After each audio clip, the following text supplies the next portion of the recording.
और इस वक्त की सबसे बड़ी खबर यही है कि बिहार विधानसभा चुनाव के पूरे नतीजे आने में देरी हो सकती है। चुनाव आयोग का मानना है कि देर रात तक सारे परिणाम आ पाएंगे। इस बार 2015 के मुकाबले ज्यादा मतगणना केंद्र थे और कोरोना के चलते पोलिंग बूथ की संख्या भी बढ़ाई गई है। इसी की वजह से मतगणना में देरी हो रही है और नतीजे आने में देरी हो सकती है, ये बात कही गई है। लेकिन अब तक आए रुझानों में क्या ताजा आंकड़े सामने निकल कर आ रहे हैं, क्या ताजा तस्वीर है बिहार में चुनाव की सीटों की गिनती को लेकर के, क्या ताजा आंकड़े सामने आए हैं, ये जानने के लिए चलते हैं अपने सहयोगी दीपक के पास। दीपक, चुनाव आयोग ने साफ तौर पर यह कह दिया है कि कोरोना की वजह से वोटों की गिनती में देरी हो रही है और अंतिम नतीजे देर रात तक आएंगे, लेकिन अब तक जो रुझान आए हैं, इन रुझानों की ताजा तस्वीर क्या है?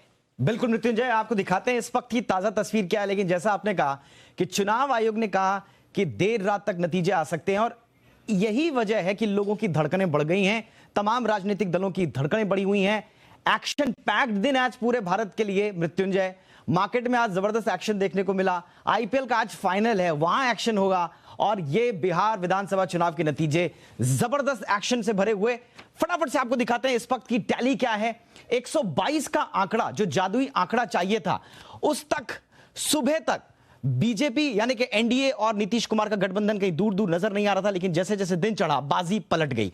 बीजेपी इस वक्त 131 सीटों पर लीड बनाए हुए है, आरजेडी प्लस 101 सीटों पर लीड बनाए हुए हैं और अदर्स 11 सीटों पर। सुबह रुझानों में आरजेडी प्लस सरकार बना चुकी थी रुझानों में, लेकिन अब लग रहा है कि एनडीए पर एक बार फिर से बिहार की जनता ने भरोसा जताया है। हालांकि अभी वोटों की गिनती चल रही है, जैसा मृत्युंजय ने आपको बताया कि अभी नतीजे फाइनल आने में वक्त लगेगा, हो सकता है देर रात भी लग जाए। लेकिन इसके अलावा जो बड़ी बातें रही हैं इस चुनाव में अब तक की, जरा अपने दर्शकों को वो भी बता देते हैं।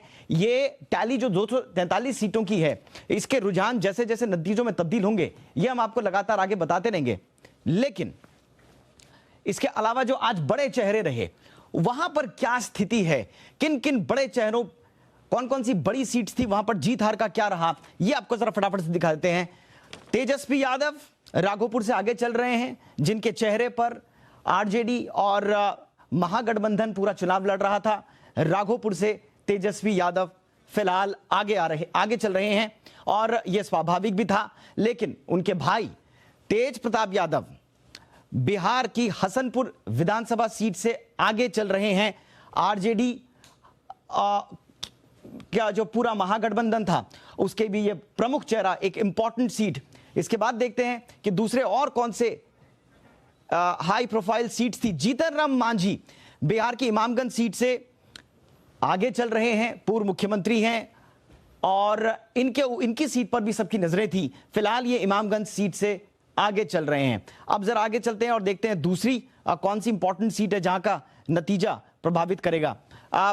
नंद किशोर यादव बिहार की पटना साहिब सीट से बीजेपी प्लस गठबंधन की तरफ से जीतने वाले, फिलहाल ये भी आगे चल रहे हैं और इस सीट पर भी सबकी नजरें थी। तो कुल मिलाकर आज एक और जो इंपॉर्टेंट चेहरा पूरे बिहार विधानसभा चुनाव का रहा मृत्युंजय, और शुरुआत से जिसने बज़ क्रिएट किया हुआ था वो है पुष्पम प्रिया। 2 सीटों से लड़ रही थी। मधुबनी जिले के विस्फी सीट से एक पहला चुनाव वो लड़ी और इसके अलावा पटना की बांकीपुर से भी वो चुनाव लड़ रही थी। दोनों सीटों से वो पीछे हैं मृत्युंजय। और जैसा आपने अभी हेडलाइंस में भी बताया कि विपक्षी दलों का ईवीएम पर ठीकरा फोड़ना शुरू हो गया है, तो कांग्रेस के बाद पुष्पम प्रिया भी कह रही हैं कि ईवीएम इज हैक्ड। इसके अलावा श्रेयसी सिंह बिहार की जमुई से बीजेपी के टिकट पर इंपॉर्टेंट चेहरा, क्योंकि राष्ट्रीय शूटर भी रही हैं और इसके अलावा पूर्व केंद्रीय मंत्री दिग्विजय सिंह जो कि जिनका देहांत हो गया, उनकी बेटी हैं, फिलहाल आगे बिहार की जमुई सीट से चल रही है। तो कुल मिलाकर ये वो बड़ी सीट्स हैं जहां पर लोगों की नजरें थी और कुल मिलाकर तस्वीर अभी मुकम्मल तौर पर तो नहीं कही जा सकती, क्योंकि फाइनल टैली, फाइनल आंकड़ा चुनाव आयोग की ओर से देर रात तक जारी किया जा सकता है। लेकिन फिलहाल आरजेडी की सुबह बहुत अच्छी थी, सुबह रुझानों में वो सरकार बना रही थी, लेकिन दिन ढलते ढलते मामला पलट गया और फिर लग रहा है मृत्युंजय इस बार एनडीए की सरकार एक बार फिर से बिहार में। बिल्कुल बिल्कुल दीपक, आपने ये बात बिल्कुल ठीक कही। जब वोटों की गिनती शुरू हुई थी तो आज शुरुआत में ये लग रहा था कि महागठबंधन काफी आगे था, लेकिन उसके बाद जैसे जैसे दिन ढला पूरा पासा पलट चुका है और बड़ा उलटफेर बिहार की चुनावी राजनीति में हो चुका है। और इस पर डिटेल में बातचीत करने के लिए पटना से हमारे संवाददाता नवनीत कुमार हमारे साथ जुड़ रहे हैं। दिल्ली से वरिष्ठ पत्रकार अकु श्रीवास्तव हैं और अनिल आनंद हैं। आप सभी का बहुत बहुत स्वागत है। नवनीत, सबसे पहले मैं आपके पास आना चाहूंगा। पटना, हालांकि वोटों की गिनती अभी चल रही है, नतीजे आने में देरी होगी, लेकिन पटना के ताजा हालात क्या हैं, ग्राउंड पर क्या चल रहा है? क्योंकि एग्जिट पोल के बाद आरजेडी के मन में बहुत ज्यादा ख्वाब यहां पर आते हुए दिखे थे और तैयारी भी जस्ट की शुरू हुई थी, लेकिन आज बड़ा उलटफेर हो चुका है। पटना में क्या चल रहा है इस वक्त? देखिए, अभी मैं जहाँ पे हूँ वो कह लीजिए कि जो निर्वाचन विभाग का जो कंट्रोल रूम है वो है। यहाँ से पूरे चीज़ों पे नजर रखी जा रही है कि किस तरीके से वोटों की काउंटिंग हो रही है। एक बात तो यह है कि जो ऑफिशियली जो 4 से 5 सीट हैं जिसपे चुनाव आयोग ने घोषित कर दिया है कि कौन कौन से उम्मीदवार हैं वो जीत चुके हैं। दूसरी बात है, चूंकि इस बार कोविड को लेकर के जैसा चैनल द्वारा बताया जा रहा है, हमारा चैनल द्वारा, कि कोविड को लेकर के जो दिशा निर्देश को पालन करना है उसको लेकर के थोड़ा जो काउंटिंग है वो थोड़ा लेट तक चलेगा, देर तक चलेगी। इसी वजह साफ है कि जो वोटों की जो गिनती होती है वो राउंडवार होती है। और पिछली बार जब 2015 की बात, 2019 की बात कीजिएगा तो एक बूथ पे 1500 का जो वोटरों को वोटिंग करने का जो कह लीजिए कि निर्देश था वो था। इस बार 1000 वोट हो गया, इसलिए मतदान केंद्रों की संख्या बढ़ गई। और उसके बाद अब जब काउंटिंग की बारी है तो जो सोशल डिस्टेंसिंग का जो फार्मूला है उसे तय किया जाना है, इसलिए थोड़ी से वो डिस्टेंस रखा गया है। लेकिन जिस तरीके से अब जो रुझान अब आना शुरू हो गया, अभी तक मैं बता दूं कि बिहार में जो कुल वोट ये चलिए, आपने डिटेल बताया कि वहां पर इस वक्त क्या चल रहा है। हमारे साथ दो खास मेहमान जुड़ चुके हैं, अकु श्रीवास्तव जी हैं और अनिल आनंद जी हैं। आप दोनों का बहुत स्वागत है सर। अनिल जी, मेरा सबसे पहला सवाल आपसे यही होगा कि पूरे चुनावी गणित को अगर देखा जाए तो बीजेपी की ज्यादा सीटें आ रही हैं जेडीयू के मुकाबले। मैं आपसे ये जानना चाहता हूं कि पिछले 15 सालों में बीजेपी जेडीयू के साथ रही है, बीच के कुछ एक वक्त को छोड़ दिया जाए तो ऐसा क्या हो गया कि एंटी इनकम्बेंसी या नाराजगी का पूरा जो खामियाजा है वो नीतीश कुमार को भुगतना पड़ रहा है? बीजेपी इससे बाल बाल बच गई और बीजेपी के उल्टे 2015 के मुकाबले ज्यादा सीटें आ रही हैं। इस इक्वेशन को आप किस तरह से समझाएंगे सर? ये बड़ा महत्वपूर्ण प्रश्न आपने पूछा कि एंटी इनकम्बेंसी केवल नीतीश कुमार के लिए क्यों? अगर सरकार है भाजपा और जेडीयू के अलायंस की सरकार, मुख्यमंत्री अगर नीतीश कुमार हैं तो सुशील मोदी उप मुख्यमंत्री थे, आखिर ऐसा क्या हुआ कि विलेन ऑफ द पीस बन गए नीतीश कुमार? देखिए, ये भाजपा की बड़ी सोची समझी रणनीति के तहत हुआ सारे का सारा। भारतीय जनता पार्टी ने, हालांकि उन्होंने इस चीज को छुपा के नहीं रखा, जाहिर भी की अपनी फीलिंग कि हम भी ग्रो करना चाहते हैं, पूरे देश में ग्रो कर रहे हैं, कब तक हम नीतीश कुमार के या किसी और के शैडो में रहेंगे।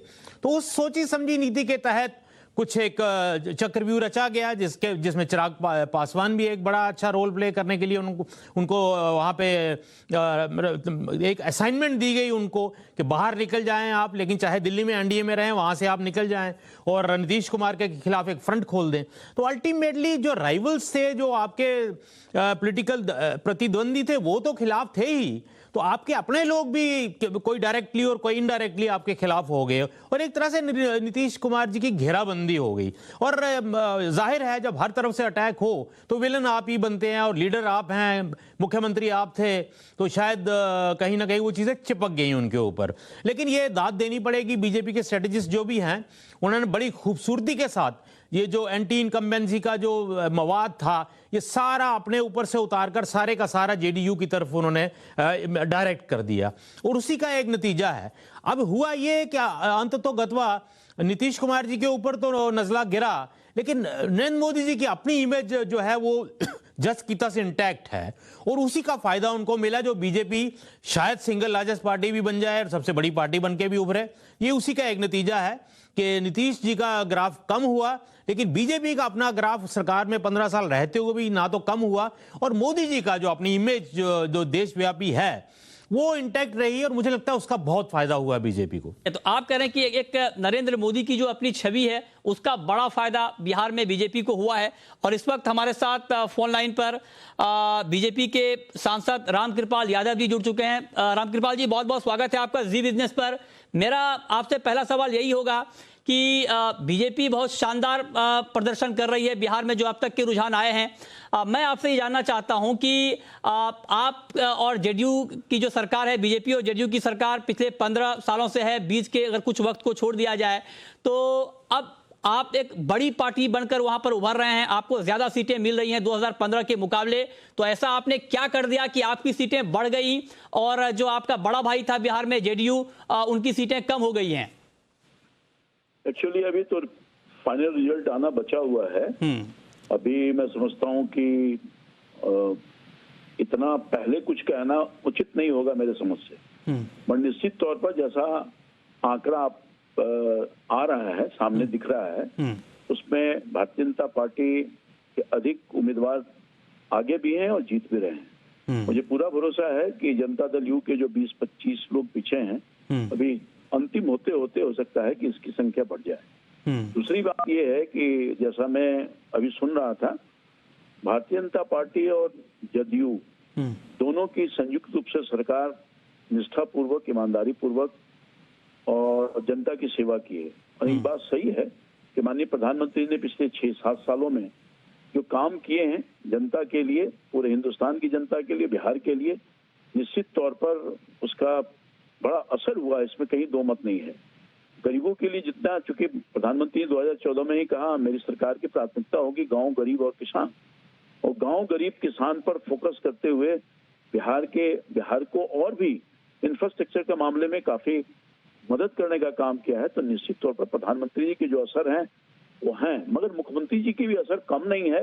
ऐसा नहीं कहा जा सकता है कि मुख्यमंत्री जी के असर कम, उन्होंने भी निष्ठापूर्वक, ईमानदारी पूर्वक बिहार की जनता की सेवा भरपूर की है और हर क्षेत्र में काम किया है।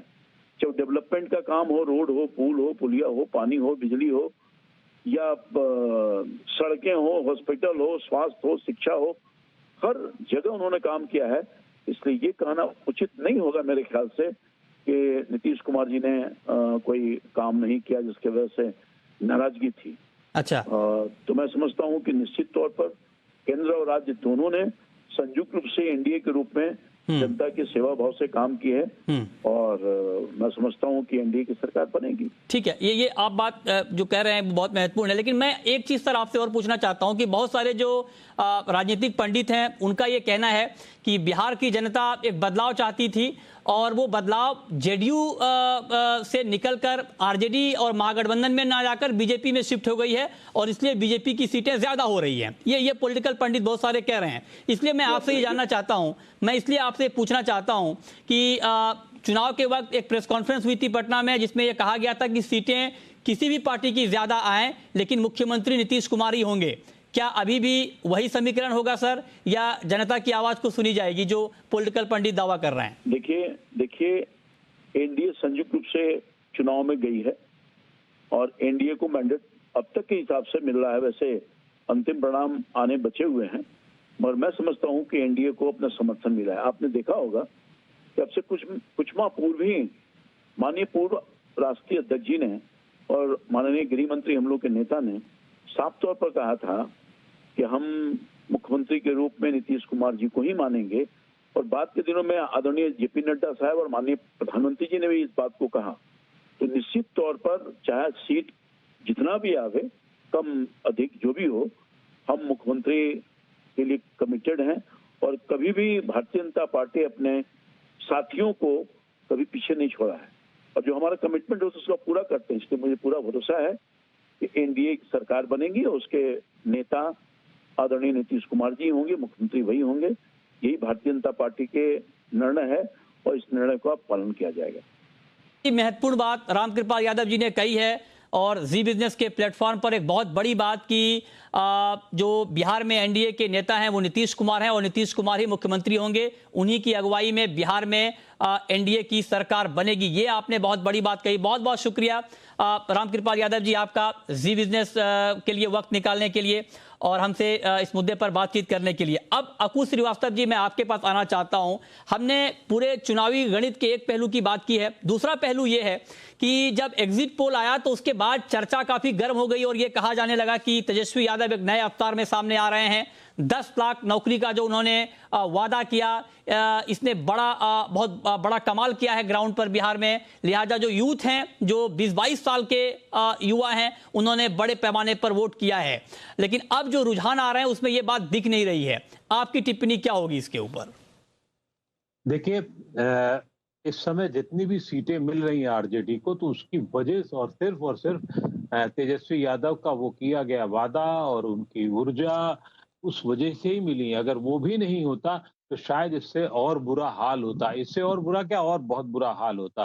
तो ये नहीं कहा जा सकता कि तेजस्वी यादव की बेरोजगारी वाला वायदा काम नहीं किया, लेकिन उस पर सवाल जरूर उठाए गए होंगे लोगों को। ये जब बीजेपी ने बताया कि ये पैसा आएगा कहाँ से, 10 लाख नौकरियां आएंगी कहाँ से, अगर आती तो अब तक पहले लालू यादव के जमाने में क्यों नहीं हुई, और लालू यादव के यहाँ जमाने में नौकरी किस तरह मिलती थी ये भी याद दिलाया गया कि एक नौकरी एक खेत निपट जाता था उसमें। तो ये याद दिलाने के ऊपर है। तो काउंटर जो याद दिलाना हुआ, उससे हो सकता है उसका थोड़ा असर कम हुआ, लेकिन ऐसा नहीं कहा जा सकता कि बेरोजगारी का मुद्दा बिल्कुल नहीं है। अब जब वोटर वोट देने जाता है तो उसके सामने ऑप्शन क्या होते हैं, या तो एक को चुनिए या दूसरे को चुनिए। तो लेसर इवल की जब बात आती है तो वहां पर वो लेसर इवल के पास जाना मजबूरी होती है। ये बात सही है कि पिछले कार्यकाल में, नीतीश कुमार के कार्यकाल में, वो उतनी उसको फायदा नहीं हुआ, उतना उससे सक्षमता नहीं दिखी, उतना उसमें सुशासन नहीं दिखा जो वो अपेक्षा कर रहा था पहले और दूसरे कार्यकाल के बाद पे। और पूरा ब्यूरोक्रेसी हावी थी, इस वजह से वो नाराज था बुरी तरीके से, और उसकी नाराजगी के और भी तमाम कारण थे। लेकिन कुछ कारण ऐसे भी थे जो जेडीयू और भाजपा की सरकार से बहुत अच्छे भी थे। महिलाओं का वोट बैंक उनके साथ रहा जो शराबबंदी के बाद से, और कुछ जो ग्रामीण स्तर पे काम हुए हैं, ग्रामीण स्तर पे जो जीविका का काम हुआ है, 10 लाख जिसमें समूह बनाए गए थे और उन परिवारों को ऊपर किया गया था। उसके अलावा जो बहुत बड़ा काम हुआ वो और लेवल पे थे, जिसमें जो वोट बैंक का काम है, खासतौर से इकोनॉमिक वीकर क्लास का, इकोनॉमिक बैकवर्ड क्लास जो होता है, वो उसने पूरी तरीके से वो नीतीश कुमार के साथ रहा, क्योंकि उसको पता था कि अगर कहीं गलती से भी तेजस्वी यादव या आरजेडी की सरकार आ जाएगी तो वो उसका फिर से दमन और पतन शुरू हो जाएगा। उस दमन और पतन से बचने के लिए उसने नीतीश कुमार के साथ रहना मंजूर किया और रह रहा है वो। हाँ, ठीक है, ये अपना अपना आकलन हो सकता है। लेकिन अनिल आनंद जी, मैं आपसे जानना चाहता हूं कि आपको क्या लगता है, जो अभी हालांकि अंतिम नतीजे नहीं आए हैं, लेकिन जो रुझान है और इसमें साफ साफ एनडीए की सरकार बनती हुई दिख रही है, तो क्या ये माना जाए कि जो एंटी इनकम्बेंसी की बात हो रही थी वो पीछे छूट गई, या जो मुद्दे तेजस्वी यादव ने उठाए थे रोजगार के, बेरोजगारी के, सड़कों के, वो सारे मुद्दे पीछे छूट गए क्या? जादू के पीछे छिप गए क्या? जो करिश्मा की बात हम कर रहे हैं उसके पीछे छिप गए क्या? या उन मुद्दों का क्या हुआ? अगर वो मुद्दे बहुत ज्यादा लाजिमी थे तो फिर उन मुद्दों के आधार पर महागठबंधन क्यों पीछे है? देखिए, अक्कू जी ने एक अभी बात कही कि शायद तेजस्वी को नुकसान हुआ, उसने जो 10 लाख सरकारी नौकरियां देने का वादा किया, और बीजेपी ने शायद इस पे लोगों को समझाने की कोशिश की और कुछ हद तक समझा भी पाए। लेकिन हम ये भूल रहे हैं कि बीजेपी ने स्वयं आनंद फानन में 19 लाख नौकरियां देने की का वादा कर दिया। जब उन्होंने 10 लाख कहा तो उन्होंने 19 कह दिया।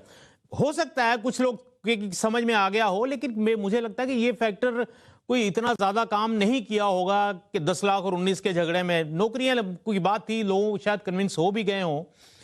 जहां तक आपने कहा कि क्या प्रश्न था आपका, मूल प्रश्न? मैं कह रहा हूं कि जो जिन मुद्दों के आधार पर चुनाव लड़ने की बात हो रही थी, रोजगार, बेरोजगारी, शिक्षा, दवाई, क्या वो सारे मुद्दे पीछे छूट गए क्या?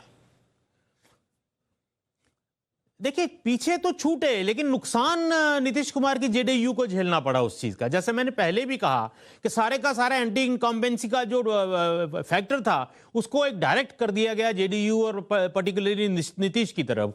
उसका इतना असर, ज्यादा असर तो अभी तक देखने को नजर नहीं आया कि जेडीयू या एनडीए हाशिए पे चला गया हो। वो आज इस वक्त भी रेकनिंग में है सरकार बनाने के लिए, और लेकिन उसका असर जरूर जेडीयू पे और नीतीश कुमार के ऊपर जरूर हुआ कि वो बड़े भाई से छोटे भाई बन गए, और जिनको बड़े भाई बनने की लालसा थी वो बड़े भाई बनते नजर आ रहे हैं। हाँ, ये असर जरूर हुआ। बिल्कुल, ये आपने बहुत महत्वपूर्ण बात कही कि असर तो हुआ, लेकिन वो पूरा का पूरा नीतीश कुमार पे शिफ्ट हो गया। जो मुद्दों की बात थी और जिसके आधार पर लोगों की नाराजगी थी, वो नाराजगी नीतीश कुमार पर शिफ्ट हो गई।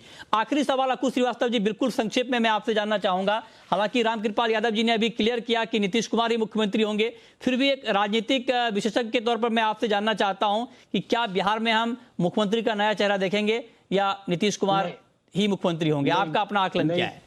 नहीं, मुझे नहीं लगता कि नीतीश कुमार के अलावा कोई व्यक्ति मुख्यमंत्री होगा। नीतीश कुमार ही होंगे, और ये बीजेपी का सफल गेम प्लान है कि जिसमें वो उसने नीतीश कुमार की पार्टी और उनको भी नीचे कर दिया, उसने चिराग पासवान के भी पर काट दिए और अपने तरीके से खुद अपने तौर पर ऊपर आ गए। और अब देखिएगा कि जो भी सत्ता, मुख्यमंत्री भले वो हों, लेकिन एजेंडा काफी कुछ बीजेपी का चलेगा। बीजेपी जो चाहेगी वो काम किया जा सकता है। और सबसे बड़ी बात यह है कि केंद्र में जो एनडीए के साथी हैं, जिसमें जेडीयू के 5 सदस्य भी हैं, राज्यसभा में खास तौर से वो उनको एक बड़ी सहायता मिलती रहेगी राज्यसभा में। तो वो भी इनको ध्यान में रखा है और उसी तरीके से वो आगे बढ़े। ठीक है, बहुत शुक्रिया अकू जी आपका और अनिल आनंद जी आपका हमारे साथ जुड़ने के लिए इस खास चर्चा में और अपनी राय बिहार चुनाव के ऊपर रखने के लिए।